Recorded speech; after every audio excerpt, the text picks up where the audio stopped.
क्या आप जानते हैं एक ऐसा व्रत जो पापों को नष्ट करता है और स्वर्ग के द्वार खोल देता है? यह वही एकादशी है जिसके बारे में स्वयं श्री कृष्ण ने धर्मराज युधिष्ठिर को बताया था।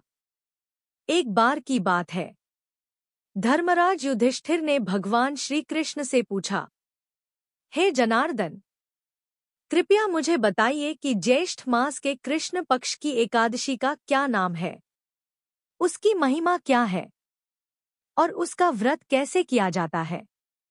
भगवान श्री कृष्ण मुस्कुराए और बोले, हे राजन, इस पुण्य एकादशी का नाम है अपरा एकादशी।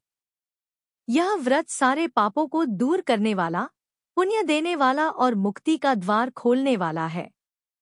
श्री कृष्ण बोले, जो व्यक्ति अपरा एकादशी का व्रत करता है वह सभी पूर्व जन्मों के पापों से मुक्त हो जाता है। झूठ बोलने, झूठी गवाही देने, व्यभिचार, छल, क्रोध, अपवित्र भोजन, इन सब पापों से यह व्रत उबार लेता है। हे युधिष्ठिर, इस दिन जो व्यक्ति भगवान विष्णु का ध्यान करते हुए उपवास करता है वह न केवल इस जन्म में सुख पाता है बल्कि मृत्यु के बाद विष्णुलोक को प्राप्त करता है। प्राचीन काल में महिध्वज नाम का एक राजा था, धर्मनिष्ठ, प्रजावत्सल। उसका छोटा भाई वज्रध्वज अत्यंत क्रूर और ईर्ष्यालु था। एक दिन उसने राजा की हत्या कर दी और उसे जंगल में एक पीपल के नीचे गाड़ दिया। राजा की आत्मा वहीं भटकती रही और एक भयावह भूत बन गई। वहां से गुजर रहे एक महान तपस्वी महर्षि धौम्य ने उसकी पीड़ा को समझा। उन्होंने उसकी आत्मा की शांति के लिए अपरा एकादशी का व्रत किया और उसके पुण्य को राजा की आत्मा को अर्पित कर दिया। पुण्य के प्रभाव से महिध्वज की आत्मा मुक्त हुई और स्वर्ग को प्राप्त हुआ। व्रत विधि: दशमी की रात्रि से सात्विक आहार लें। एकादशी को ब्रह्मा मुहूर्त में स्नान करें। व्रत रखें, दिन भर हरि नाम का स्मरण करें।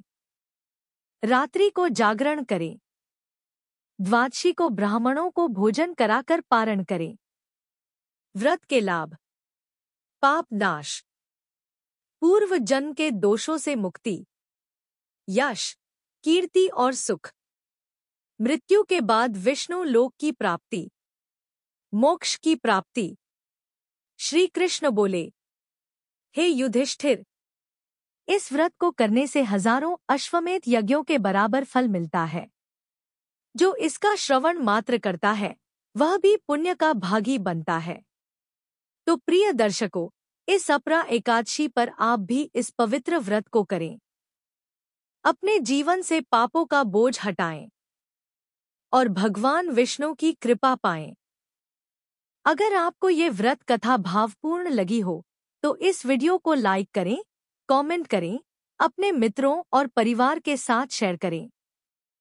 और ऐसी ही ज्ञानवर्धक और धार्मिक कथाओं के लिए हमारे चैनल को सब्सक्राइब जरूर करें।